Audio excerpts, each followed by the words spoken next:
Good afternoon and welcome to HFA's virtual symposium. We have hoped that you have enjoyed the week so far. We certainly have enjoyed getting to see you and chatting with you through sessions and through our help desk and through the networking lounge. It's good to see so many people taking part in our scavenger hunt. So it really does feel like symposium, and we're very excited to have everyone with us. My name is Sonja Wilkes. I am HFA's Senior Director of Policy, Advocacy, and Government Education, and I'm thrilled to be with you today to present a session called Who Hasn't Had an Insurance Issue? It's pretty common in our community to have some kind of insurance challenge at some point or another. Today we have a wonderful panel with us. I'll introduce everyone here in a minute, but just a couple of housekeeping items before we officially kick things off.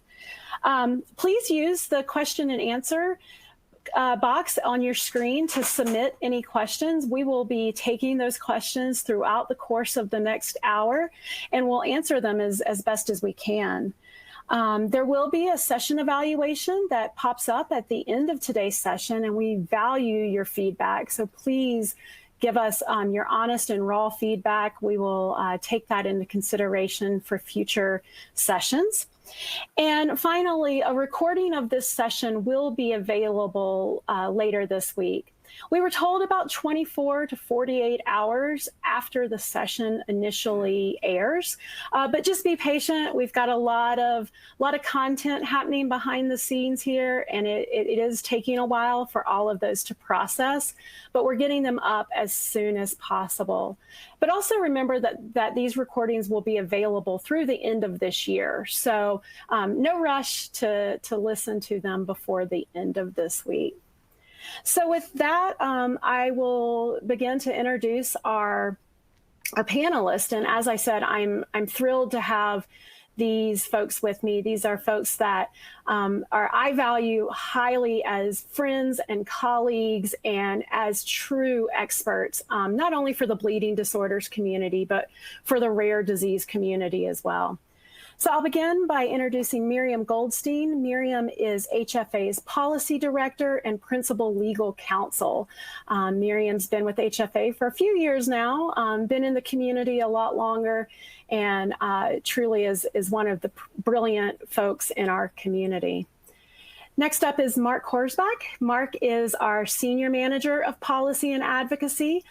He should be familiar to many in our community. Mark has long worked in bleeding disorders, and I often say if I have an insurance issue, I'm gonna run to Mark to ask for his assistance and his expertise.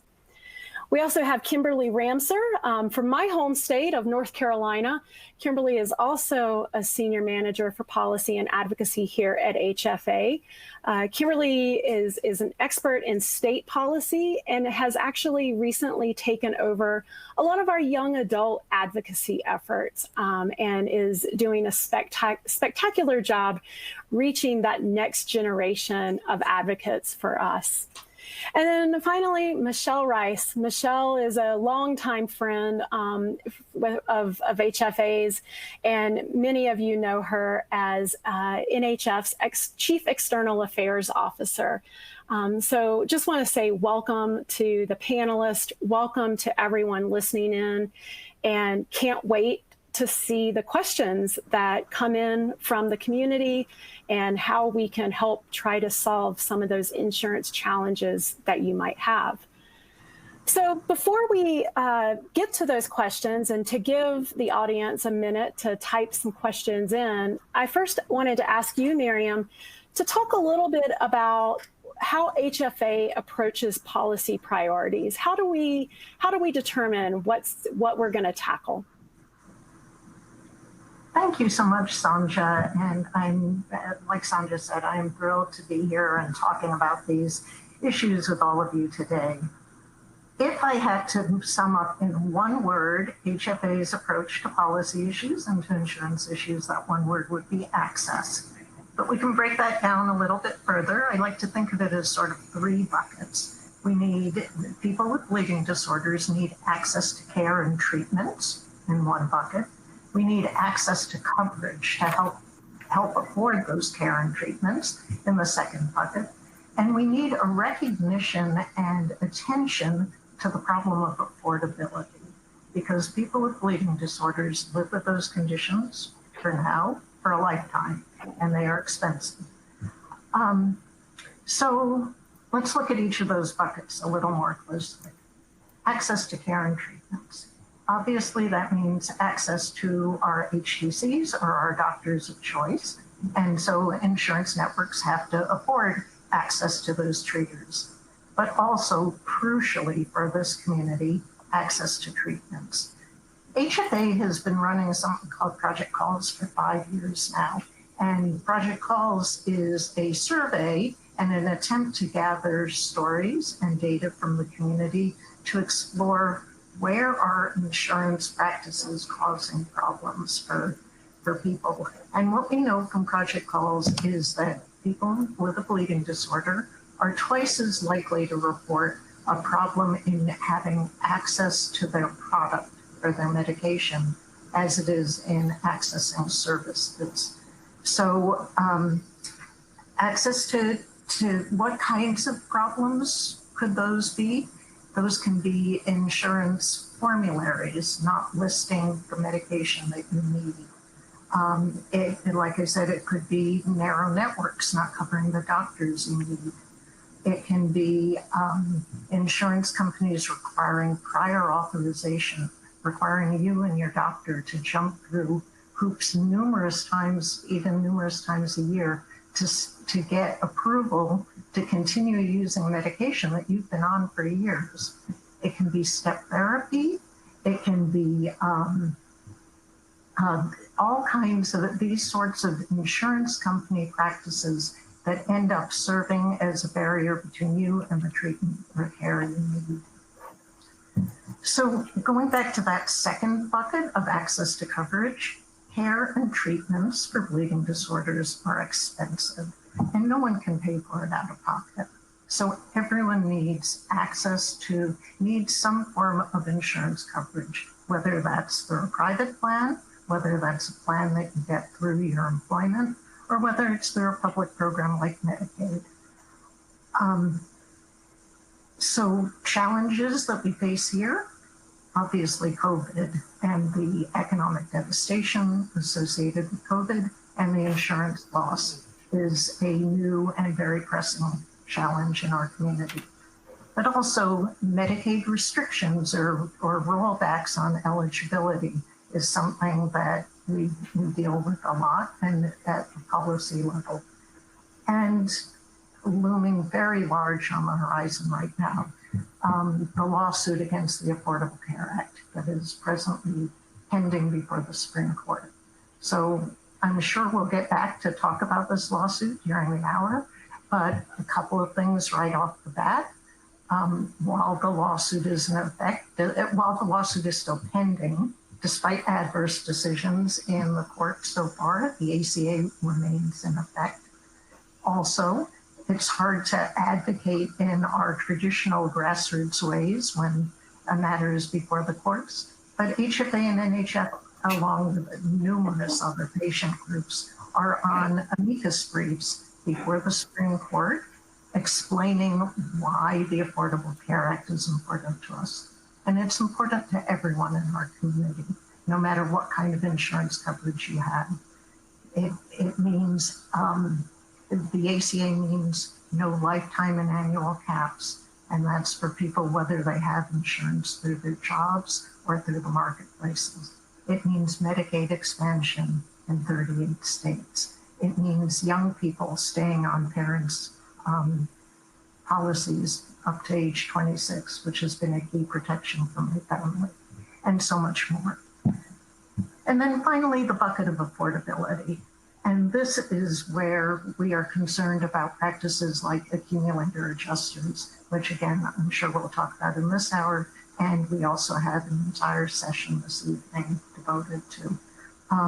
But insurance company practices that limit people's ability to use copay assistance, to use premium assistance, or that just the outsized out-of-pocket spending that comes with living with a bleeding disorder. So those are our three buckets, and I have a feeling that the questions we get over the next hour will fall into one of those three. Sandra? Thanks, Miriam. And if they don't fall into the bucket, we'll start a new bucket. We'll start a new bucket and try to answer that. Starting to see some questions come in, but before we get to that first one, Michelle, I'd love to hear a little bit more about the work that NHF does with payers. I think that's a really important piece for our community to know about. Well, thank you, Sanja. And of course, I am also very pleased to be here today. I don't think that anybody grows up saying, I want to be an insurance expert. But as most of us in this community know, we end up being forced to. And so one of the things that I learned very early from being a parent of two kids with severe hemophilia was that I needed to really understand how insurance works. And so one of the things that I've dedicated a lot of time to is understanding what is the purpose of insurance, what is the kind of, what are their drivers, how do they make decisions? And I was fortunate enough to be put onto a board for our high risk pool in Indiana years ago. And what I learned from that experience is that payers really don't know a lot about hemophilia. And if you think about it, there are so many different health conditions out there. It would be very difficult for any one person to be an expert in all areas. And so one of the suggestions made to me early on by some payers that sat on that board with me were, it would be really good if you could approach us as a partner. A partner in your care, and you could help us understand your condition. So when I came to NHF, that was right around the time that health reform was happening.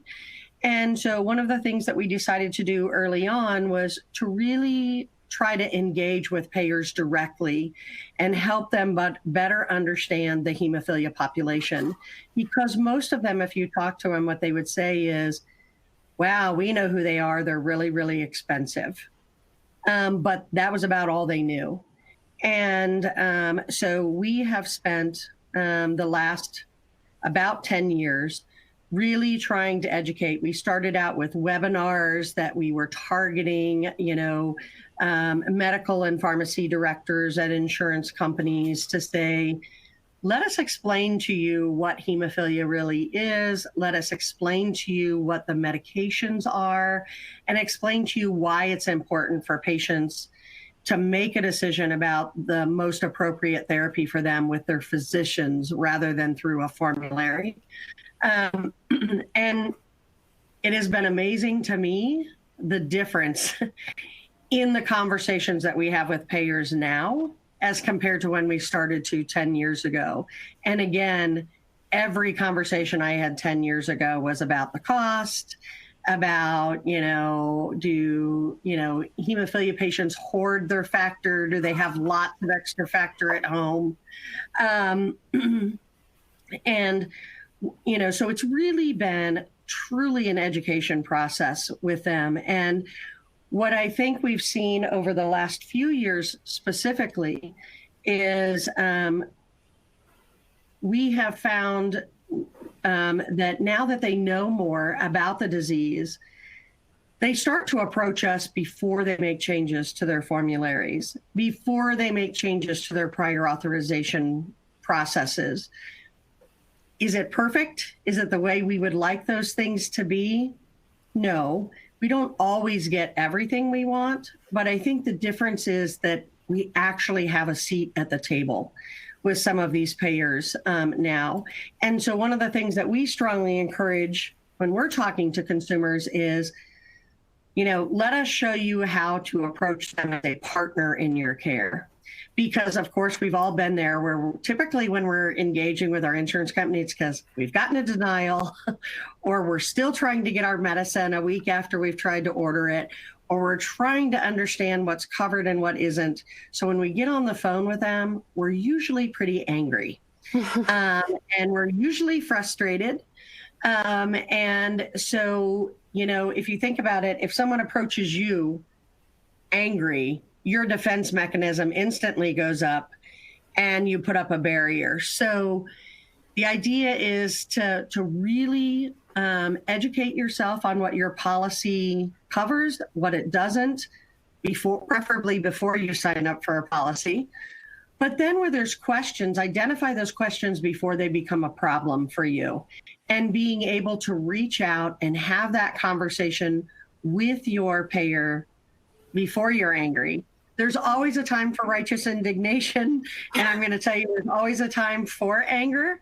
But what I will say is you would be very surprised if you were able to approach them before it becomes a problem, how much that minimizes the number of problems you're going to encounter.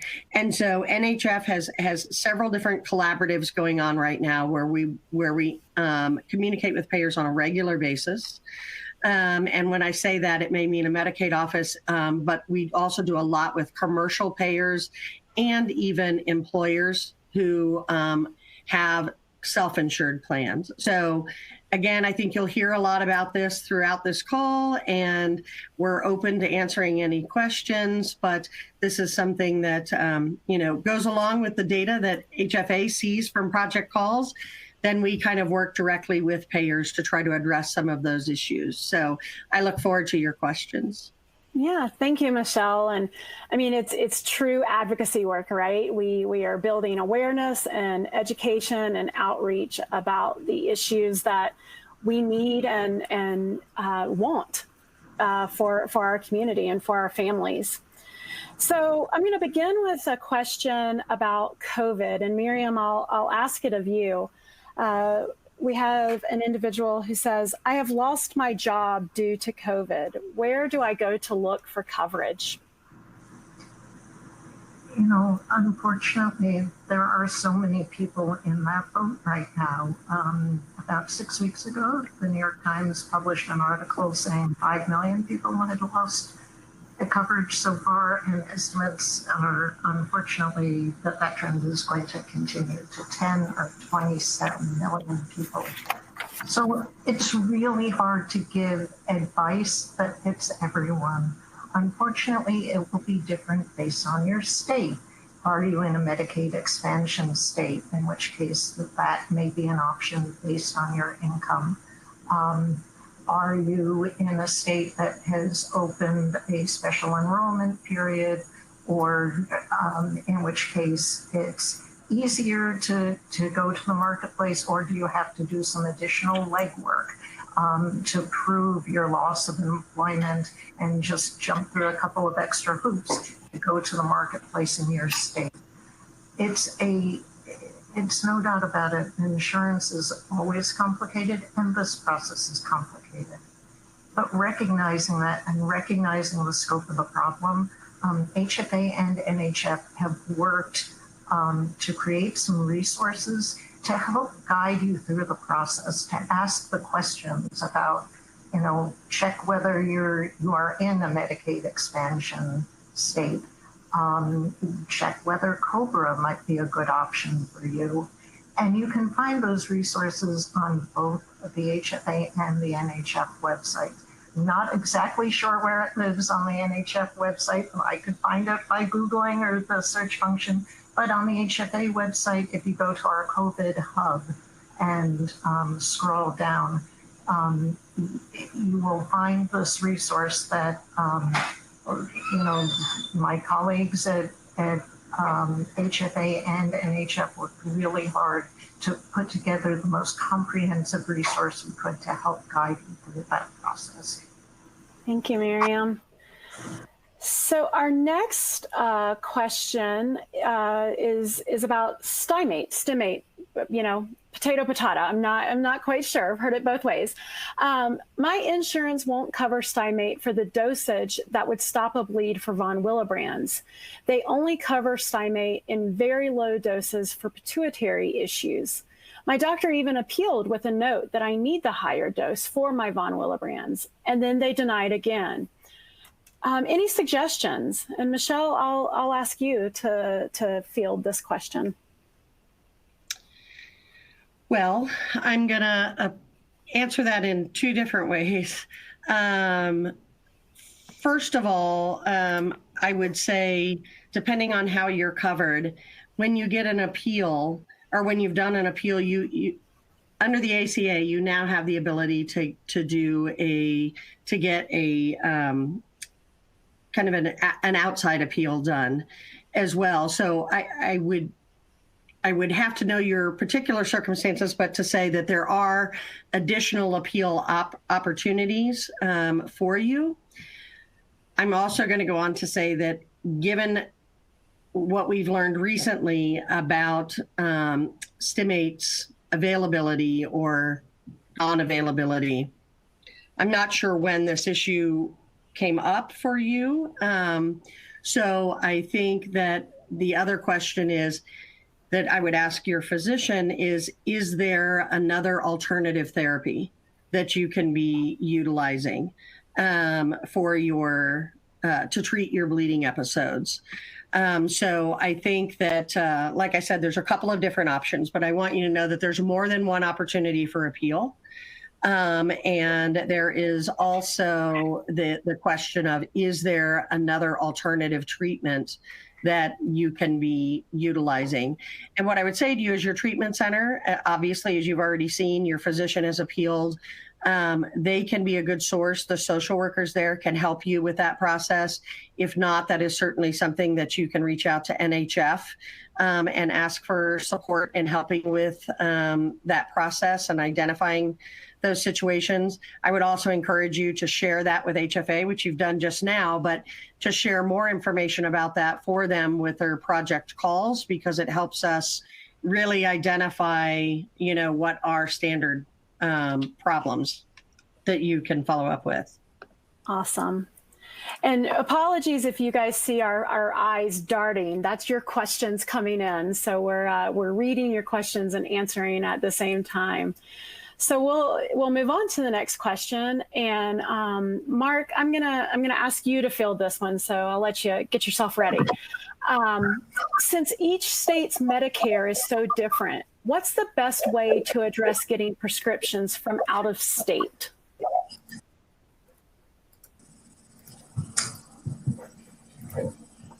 That one, I'm sorry, I wasn't aware I was getting that particular question. I'm sorry, it was an audience question, so it just came in. Sure. So I apologize. I was prepared for another one. So can you repeat the question again? Yeah. So Sure. how does an individual get a medication from another state? So let me read it one more time.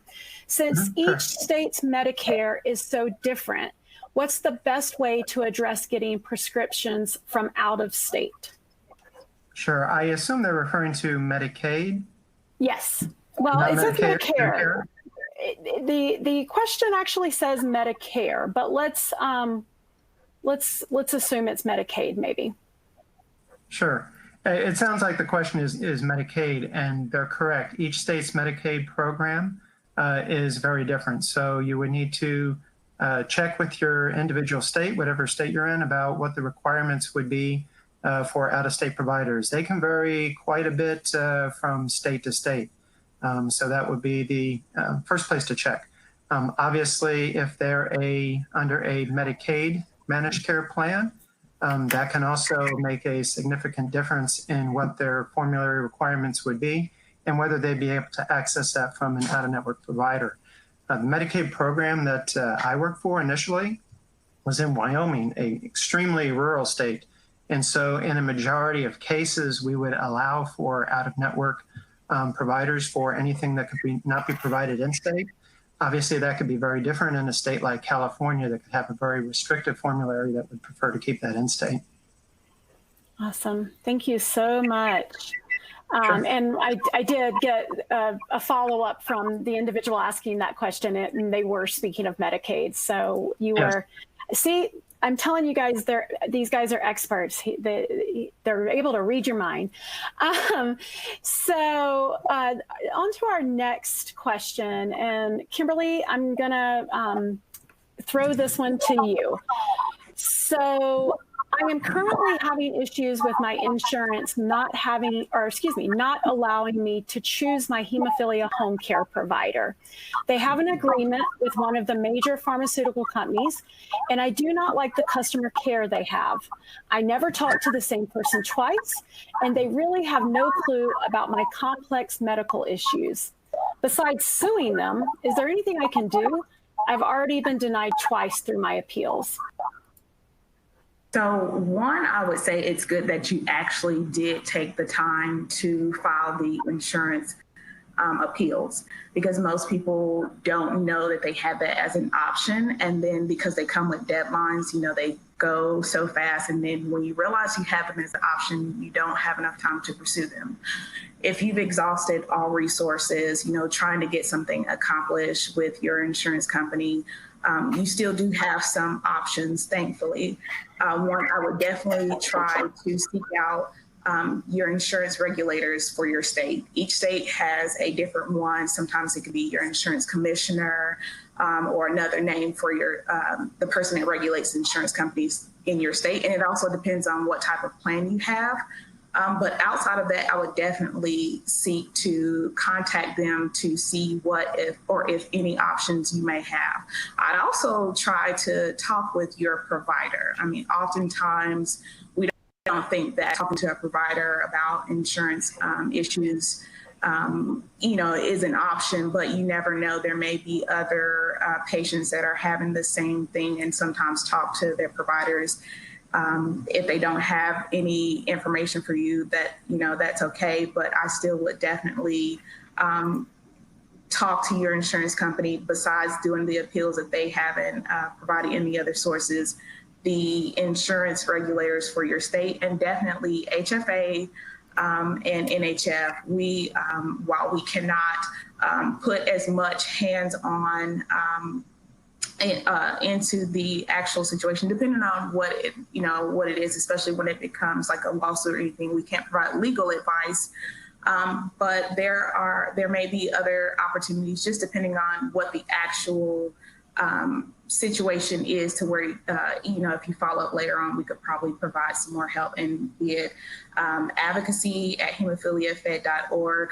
And also, I think I saw it as advocate at hemophilia.org or .com. I'm not sure if that was correct, but definitely follow up with us, and follow up with your state insurance regulators as well.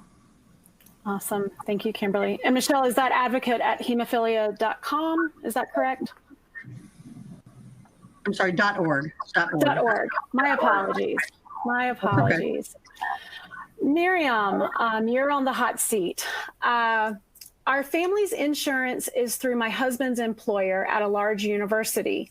At the beginning of each year, I have contacted this insurer to ask about how our factor will be covered that year. They always have a really tough time being able to answer that question. The guidelines we are provided as we enter open enrollment each year are absolutely not transparent about how factor is covered either. I feel like I spend an awful lot of time each year working to get factor. Any tips? Boy, can I relate. And I think all of us on this call can probably relate. You're doing exactly the right thing, and I wish it were less labor intensive. I love the way our questioner wrote that she is calling. That is key. You cannot just go by the online materials, or go back a long ways, the printed materials. You have to call, and you have to keep calling, and you have to ask for the person several people up beyond the people who answer the phone, because the first people who you talk to aren't going to know the answer. You've got to use words like, can I talk to the person who knows about specialty drugs? Can I talk to the reimbursement specialist if you're trying to figure out if your copay assistance is going to be accepted? It is labor intensive. Please keep records of all the people you're talking to. and in this day and age where most of us use our phones for everything except talking, it's a pain in the neck. And then, for our young adults who are stepping into this responsibility on their own, guiding them through this process too. It is labor intensive, it is frustrating, but I love the fact that the questioner kind of already answered the question. It is making those calls, it is calling repeatedly, it is making sure you are talking to the person who can answer your question, because the first person isn't going to have the right answer, and possibly the first, second, and third. Michelle, do you have other tips beyond making a pest of yourself? Yeah. Well, I would definitely say to you to ask them for their name when you call, and whoever you talk to. When they tell you how it is covered, ask them if they can point you to where in your policy it says that. And also ask if they can send it to you in writing. A lot of times they won't, but sometimes they may just mess up and send it to you in writing, and then you have something to support yourself. What I would say is, if you still don't feel like you're getting a clear answer, one thing, which is kind of why the work that HFA and NHF is doing is very complementary to each other, is they're collecting information on access issues through their project calls. And then we actually do have some people who will contact the insurance company on your behalf and actually do some case management. So that's why I'm telling you to go to both of us to share this information. It helps us with that. And so sometimes we may know someone at that organization that can help us get to the final answer. I just will say, those of us who have been, making this kind of our job still can have difficulties getting to this answer. Unfortunately, if I said to you, there's one insurance question that will always be labor intensive for you, or always has the potential to be labor intensive, it's this one: how is my factor covered? So yes, Miriam is giving you the exact advice I would, with the added little piece that if you still can't get somewhere, and if they won't send you or direct you to where this is in your policy, please give us a call. We can see if we can get to that answer for you. Or this may be that one time where I say to you, righteous indignation steps in, and this may be where we have to get angry, but let's try everything else first. Michelle, I noted as you were speaking, you rolled your sleeves up like you were ready to rumble. So it was very appropriate. But while I have you, here's a question for you. Why do some insurance companies have a plus minus 5% markup on factor units, and others have a plus minus 10%? Well, as some of you may be aware, the Medical and Scientific Advisory Council, or MASAC at NHF, made a recommendation many years ago that said all prescriptions should be dispensed within plus or minus 10% of the prescribed dose. Part of the reason that they did that was because a biologic is a little different than a pill. It's hard to get it exact to what you need. And for some of you, you may know that not all factor products have a large array of what we call assay sizes. Some are more restrictive than others. They may only have 3 different assay sizes. Some may have 5 or 6 different assay sizes. So the point was that we want to be able to get to, the physicians felt that within plus or minus 10% of the prescribed dose was safe for the patient, whether it went one way or the other. That didn't mean, as products have changed over time, some have gotten to where they do have more assay sizes. Quite honestly, in some situations, a patient may be able to get within plus or minus 1% of the prescribed dose. Why does that matter? And why would a payer maybe recommend less? It's cost. And to be honest, we have a workshop we could, that we've shared with some folks at our inhibitor summits that show what is the difference in price to an organization or to an insurance company. And even though we don't have lifetime caps anymore, it should matter to us as consumers too. We don't want to, I mean, we are expensive, we know that. If it's possible and it's safe for me to be closer to my actual prescribed dose, then I'm okay with insurance companies encouraging us to do that. But if I'm on a product that, you know, it really does need to be plus or minus 10% to get me to where I want, you know, where I need to be, then I want to know that that's an option. And what I will tell you is someone that says, if an insurance company says it should be within plus or minus 5%, and your pharmacy says, and your physician says it just doesn't get us to that point where we need to be with it, that is always something to appeal to. And there is a way to get to that. They're just trying to encourage your specialty pharmacy or your 340B program to be as tight on those assays as they can be. It really is a cost-saving measure. But obviously, insurers really do want you to be safe. So they don't want to get you into a situation where you're being underdosed either. So I will say to you, that is what their policy is, but there's always ways to address that. Hopefully that answers the question. Yeah, thank you so much. Kimberly, going to come to you, my friend.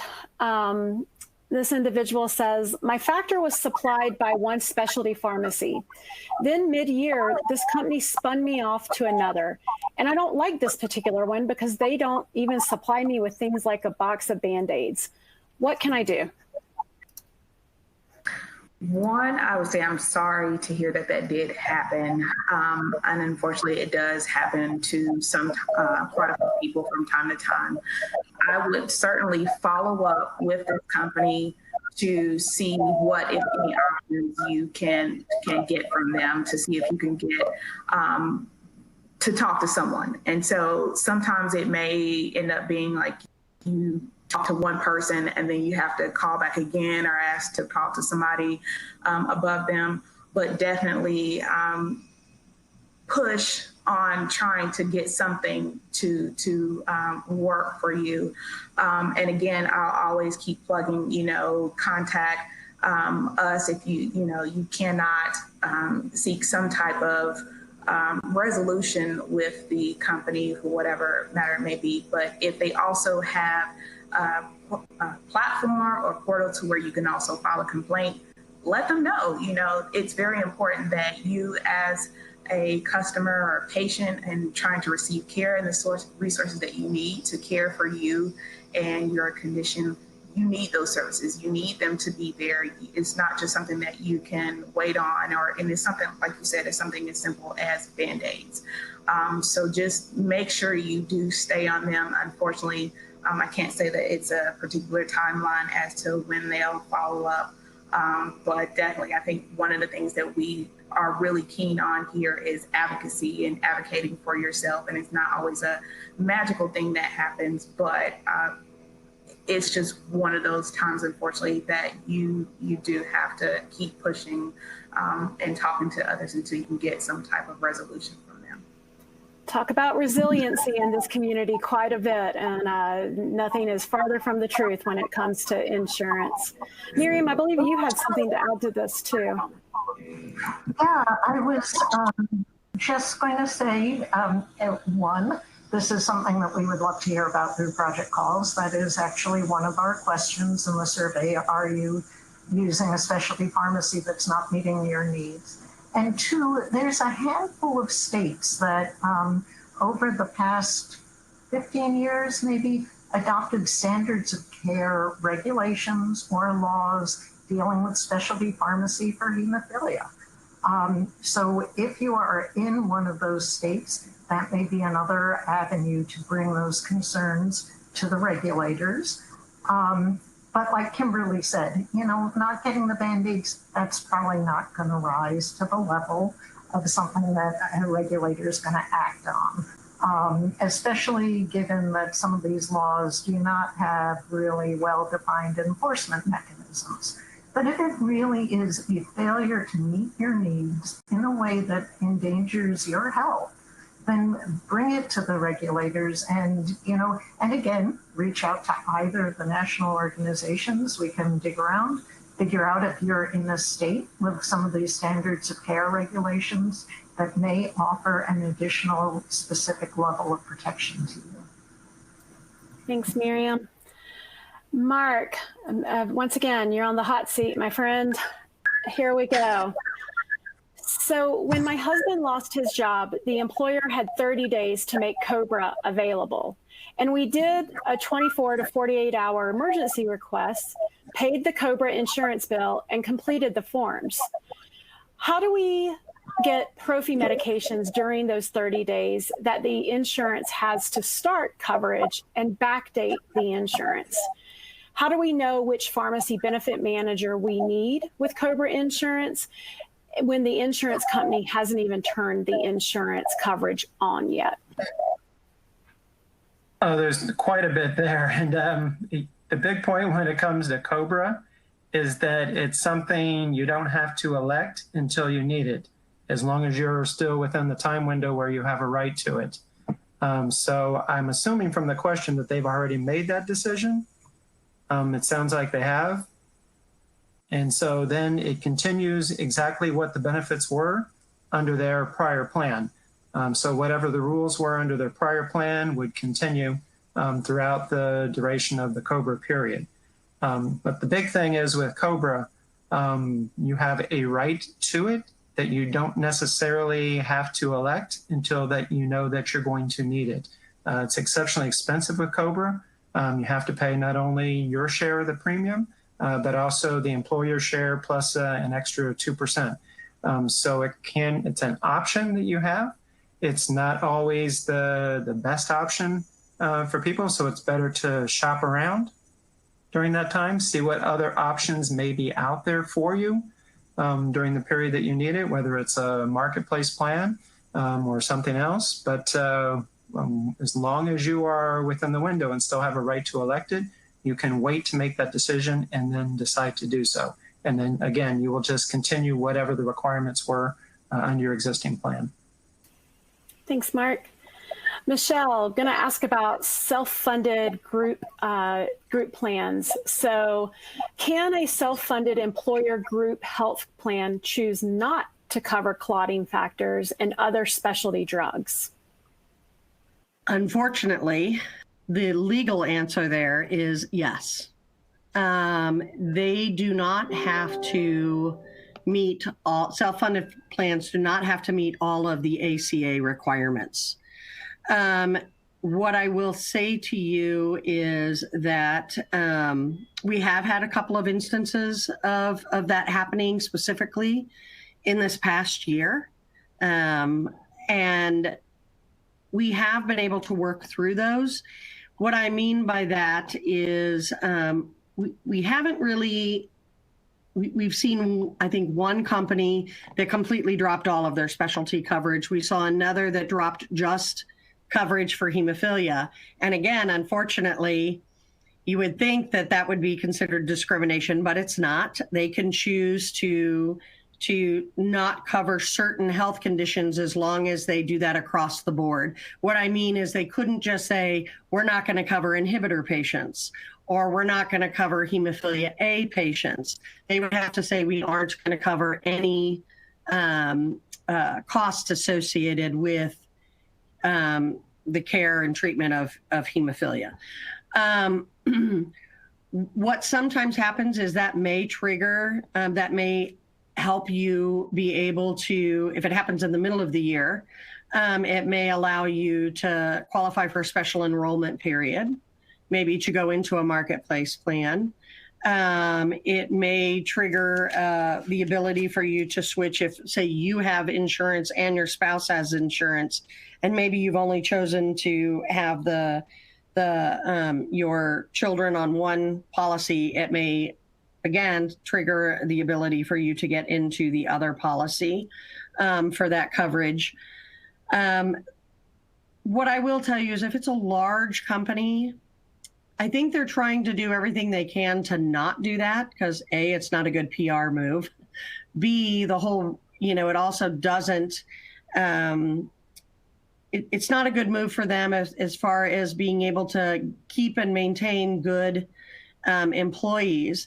And what I will tell you is I have been with our work with these self-insured employer groups, I've been very pleased to see that when they've come to us because they have a hemophilia patient on their in their employee group, what they'll say is, we want to make sure that this patient is getting all of the services they need, but we need to find, is there a way we can work with them to help control some of the costs?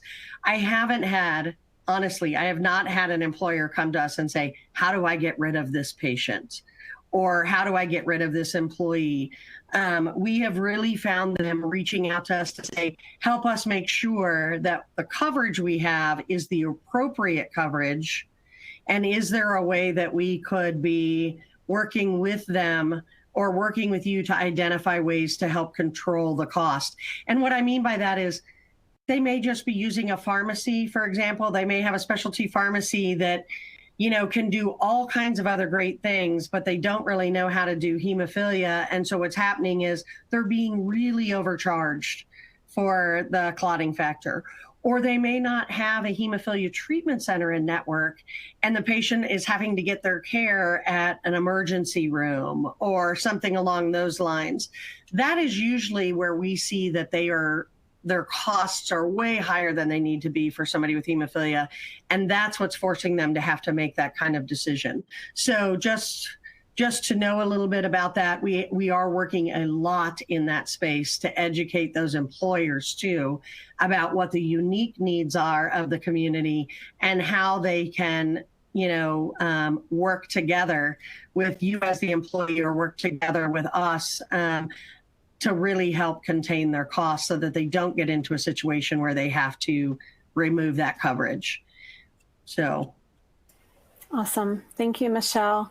Mark, I'm going to come back to you because our audience member who had the question about Cobra had a follow-up. So want to come back to you while that's still fresh. The question is what to do with the 30-day gap period when you already have paid for Cobra and know who your specialty pharmacy is, but the insurance has 30 days to process your application and turn on the insurance so that the specialty pharmacy will actually dispense the medicines. I don't know the answer directly to that. I don't know if somebody else on the panel would have a better answer. Sanjay, I'm willing to jump in on that. One thing I would say to you is if you're, again, this may be where you engage a reimbursement specialist at the insurance company. But I would also say that you reach out to your specialty pharmacy provider, because to be honest, if you've been using that specialty provider for a long period of time, and if you can show them that you have, in fact,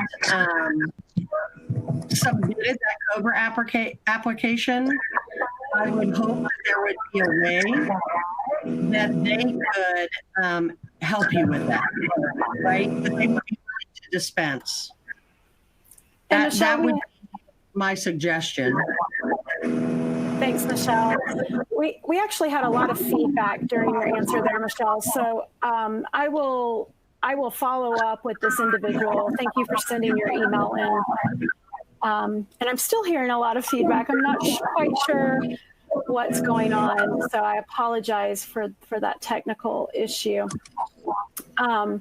In the meanwhile, we're going to weather on. Hopefully our tech assistants can help us out. Miriam, can you hear me okay? All right, great. My daughter takes continuous oral contraceptives to suppress menstruation due to her bleeding disorder. We didn't know for the first year or so that our doctor could write the prescription to specify skipping the placebo week so that the insurance would let us refill sooner if we used as a 28-day pack instead of a 21-day pack. Just wanted to share this as an example of how our insurance was able to help me know what to ask from our physician to make sure we could get the medication we need. And Miriam, I guess my question to you is, how do you talk to your doctor or your provider to help you with these kinds of issues? That's a great question, and I love getting this question from the audience because we're so used to talking about the insurers as the bad guys. So it's lovely to hear of them suggesting something positive and making their life better. Thank you for sharing that. This is a key thing in healthcare right now, is encouraging providers to talk costs with their patients. Doctors in the past have kind of held themselves above that. And so I can tell you that this is happening across the board in healthcare, is ensuring or encouraging doctors to have those conversations with patients as part of the doctor-patient relationship. I will also say in bleeding disorders, I think we're kind of lucky because of our comprehensive care model. And for people who get their care at an HTC, I think those conversations have often been happening in bleeding disorders already with the social workers. And so that's an additional avenue to have those conversations. And the social workers are, often very knowledgeable and very involved in that kind of in-between bridging the medical care and the coverage questions. Thank you, Miriam. Let's go to Kimberly. Kimberly, my friend. I was on the ACA for many years when I went back, or excuse me, let me start over. I was on the ACA for many years. When I went to apply again last year, I was bounced back to my state Medicaid. Is it safe to assume that's because I had retired and my income dropped and they don't want to pay the tax credit? So I cannot say if they want to pay the tax credit or not, if that's the reason why you were sent to your state Medicaid program. What I can say is that when you do go to the marketplace to sign up for insurance, and once you put in your information, if it does come back that you would also be eligible for Medicaid, it will bounce you to there. So it is likely that because of the lower income that you are receiving right now is why they deemed you being eligible for Medicaid. So, and it depends on what you actually feel is best for you in your care. At the end of the day, if you're in a state where your Medicaid is actually good and it ends up being the source that you need to provide all of your care, and you actually can still see your providers and get the coverage you need for your medications, then that can be an option that you could pursue. But as for them not wanting to pay the state tax credits, we could take a guess. I don't know, but yeah, I would, if it's an option that works for you, then I would go with that. Thank you very much. We are starting to approach the end of the hour, and our final questions actually have to do with healthcare coverage. How do you maintain? So we're going to do another Cobra question. Cobra is a hot topic today, and Michelle, I'll ask you. This individual says, I heard that you don't have to opt into Cobra exactly when it's offered. Can Cobra be opted into, say, 5 months from the date, and then the 18 months starts at that point? Boy, I am going to probably punt that question to Mark. I know that you don't have to, you have a certain time period in which you have to opt in. And so let's say that's a 60-day or 90-day, and Mark, I'm going to ask you to say that. But the point is, if it's a 90-day, you don't have to opt in on day one. You could opt in on day 89, but there is a set time period in which you have to opt in, and that should be explained to you in your initial Cobra letter.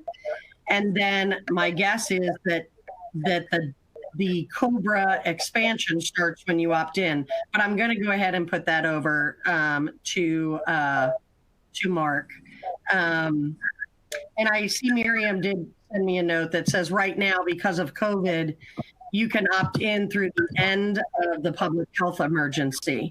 So apparently you do have a longer time period in which you can opt in, but I'd like for Mark to address that for a regular kind of situation. Yeah, that was exactly right. Once you get that notice from your employer of your rights, it'll specify exactly when you have to decide whether to opt in or not. I believe it's 60 days, but it may be changed with the COVID emergency. You have to make a decision about whether or not you want to opt in. That does not mean that you have to pay the first premium, and I should have explained that better earlier. Once you pay that first premium, that's a decision that you can wait to see if you need to have that coverage. So you can opt in. You can say, I elect to have the Cobra coverage before that period expires, and then you can wait to decide whether you want to pay that first premium to see if that's coverage that you need within the full 18-month period. So that, again, there's two decisions. One is whether or not to opt in, and the second is whether or not to go ahead and start paying premiums on the plan. Thanks, guys. And then Miriam, this is going to be our final question. The hour went very fast. But once again, just I have lost my health coverage, and point me again to how I can best get my coverage reinstated, or where do I turn to next? So again, I'm very sorry, and it's not much comfort that a lot of people are in this boat with you. Again, your options are going to depend on what state you live in, whether other people in your household are still working, and what your household income is. So it's a very individualized determination. But HFA and NHF have tried to put together sort of a roadmap to help you walk through that process. And you can find that on both of our websites. On the HFA website, it's on our COVID hub. And it kind of takes you through a decision tree. You know, are you in a Medicaid expansion state? If your income is qualifying, Medicaid may be that best option. And like Kimberly was saying in response to an earlier question, healthcare.gov, the website, is supposed to work as sort of a no wrong door website. So if your income, when you go to healthcare.gov, is qualifying, then it will direct you to Medicaid as the most cost-effective option for you. And if not, it will tell you what kind of options might be available on the marketplace and what subsidies you qualify for. Cobra, which Mark has answered a lot of the questions about, is also an option. And as he said, it tends to be expensive. But for those of us in the bleeding disorders community, by this point in the year, we have probably satisfied our deductibles and even hit our out-of-pocket maximums. And so maybe continuing with Cobra with those higher premiums makes more sense than starting a marketplace plan and resetting those out-of-pocket amounts to zero and possibly paying $6,000, $7,000 in out-of-pocket payments. So it is a highly individualized determination. Please check out the resources that really HFA and NHF tried to come up with something as clear as we could, tailored to people with bleeding disorders on both of our websites. And if that doesn't answer your questions, please contact us. HFA and NHF both have advocates who are happy to talk to you and try and explore your options further. Thank you. Well, I just want to wrap up by saying thank you so very much to our panel today. As you can see, the collective brainpower at both national organizations is really inspiring and very helpful for all of us in the bleeding disorders community. And as everyone said, we have lots of information on both websites. You can check out hemophiliafed.org and hemophilia.org. If you want to reach out to us directly through email, you can do advocacy@hemophiliafed.org, or advocate@hemophilia.org. But again, we thank you so very much. Please fill out those evaluations. Join us later today if you have specific questions all about accumulator adjusters. We didn't even get to that in this hour, so we'll dedicate a whole hour about accumulator adjusters later this evening. Thank you so much, and we look forward to seeing you again soon.